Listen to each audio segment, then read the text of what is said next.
This might actually be the perfect trade target for the Oklahoma City come the deadline in February, or maybe even pretty soon if things don't change, as Cam Johnson of the Brooklyn Nets has been a great player so far for them this season, and he might be the perfect fit in OKC when you look at his play style and look at every other factor that goes into him as a player.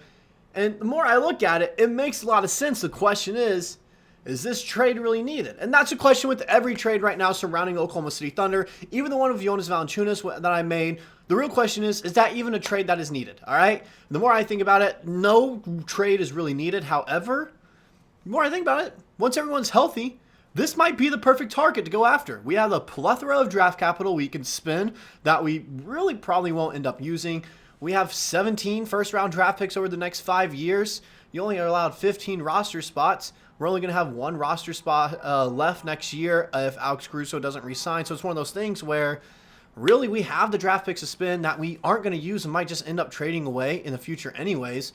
Might as well go get someone that can help out this team that might be a long-term piece as well, who's entering the prime of his career. So we're going to break down who Cam Johnson is as a player, along with an article that I read the other day talking about a potential trade and what exactly he brings to this Oklahoma City Thunder squad here on Thunder Digest today. Before we get into that, though, just want to take a quick moment to mention that if you guys enjoy the content we're putting out here at Thunder Digest and you're wondering how you can support the channel, the best way to do that is just to hit that subscribe button. It means the world if you guys do that. With that out of the way, go ahead and get into the video talking about Cam Johnson. And if you guys don't know who he is as a player, I can go ahead and bring up his stats right now real quick for you guys. All right, here are his stats. Here's what he's been doing so far for the Nets, and the Nets are a rebuilding team, okay? But he's putting up 16.5 points per game, 4 boards, 2.7 assists. Go ahead and round that up to 3.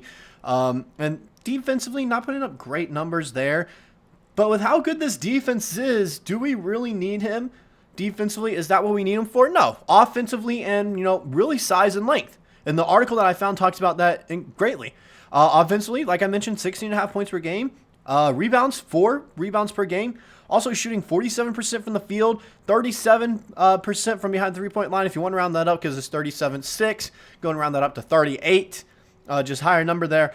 He's 6'8". I read that he has like a 6'10", 6'11 wingspan as well. And like I mentioned, 28. He's about to enter the prime of his career. This is when we should be getting him at his best, so that's nice to see. He's 44% on corner threes. 88% of his threes are assisted, and 63 of all of his shots are three-pointers. He loves to take that three-point shot, and he's a good three-point shooter as well, which could help out this team as Mark Daigneault's clearly building a 3-and-D type of team, all right? We're going to be really good shooting the three ball. We're going to make a ton of threes, and we're going to shoot a good amount, but we're also going to be great defending on the perimeter. Even when we get our centers back, we're going to be great on the interior as well. That's what we're building our team off of, and it's very reminiscent to Mazzulla ball over with the Celtics right now. But is he really the good target? Is he really a good target? Is he a good fit? Is this really the top priority that we should be going after if we want to make a trade?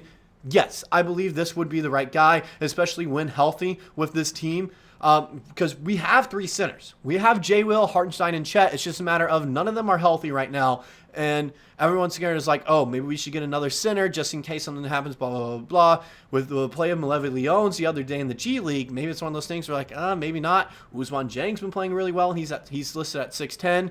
So it's one of those things where it's interesting to find out what our need is. But the one thing that we know for sure, we want to shoot the three ball really well. However, not really doing that right now. And the article that I found talks about it. But it also talks about another trade that happened last year as well. All right.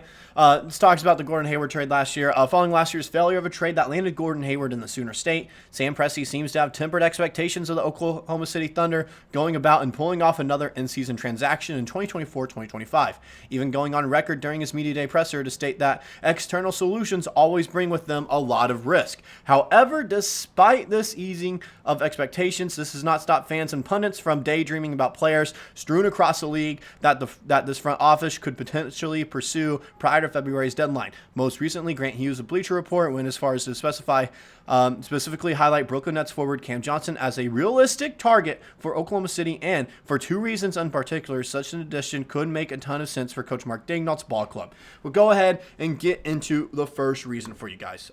Wrong thing right there. If he were to be added to this Thunder core, The 28-year-old would be no higher than the 4th option at best when it comes to scoring weapons, as he'd be plugged in next to top flight talents on this end of the floor who rival clubs will need to focus the overwhelming majority of their efforts on combating in Shai Gilgeous-Alexander, Jalen Williams, and Chet Holmgren. So right there, boom. Yes, he is a great scoring talent, but we already have 3 scorers for sure that are better than him, and we have guys off the bench that might be better scoring options as well. Looking at it, Isaiah Joe's been looking good offensively. Even Cason Wallace, now he has had some rough games there, but even Cason Wallace has been looking like a good scoring option from time to time.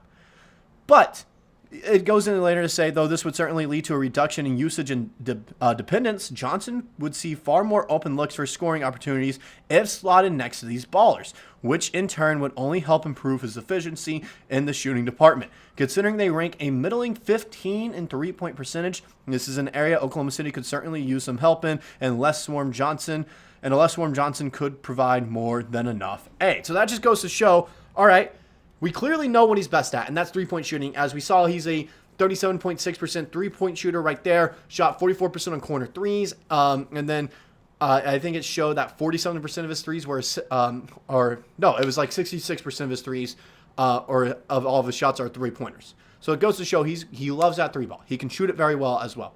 So it's one of those things where we might as well get him, especially since we're going to have people so focused on Shai, Dub, and Chet that when he's in the game, he's going to find open looks, especially once we have Hartenstein and J. Will back to set off-ball screens to allow him to get open. His three-point shooting opportunities will increase. He'll actually see an increase in percentage and maybe even, I don't want to say maybe even points because I don't know if he'd be a starter. I don't think so. But it's one of those things, just looking at it, man, his efficiency and actual impact that he'll bring to the team would increase due to the fact he's going to be getting more open looks and our higher percentage shots. Now, the second part that they mention when talking about Cam Johnson is this right here. The second reason made by Hughes is the size and length his arrival would provide to the Thunder's front court. Although they roster 2 players in Chet Holmgren and Isaiah Hartenstein who measure in at 7 feet or above, outside of them, only 2 regular rotational contributors measure in at about 6'7". At 6'8", and with a 6'10" wingspan, Johnson would provide some much-needed reinforcements in the size sector of this roster, as Hughes noted, and would allow the rotational switchability to continue within Coach Daigneault's scheme, as the former first-rounder could slot in anywhere from the 2 all the way down to the 4. And we love to play small ball. We could play him at the 4, all right? Just looking at it, let's say he is starter material for us, all right? Let's say we want to go get that 5th starter because we're tired of switching in Cason Wallace, Aaron Wiggins, and Isaiah Joe, and we want some length to put Dub back down to his natural position at the 3. Let's say this is a hypothetical. He could easily slot into the 4 at 6'8" with a wingspan of 6'10". Dub's listed at like 6'5", 6'6". He has a massive wingspan as well, but going against other 3s, Dub might end up playing better.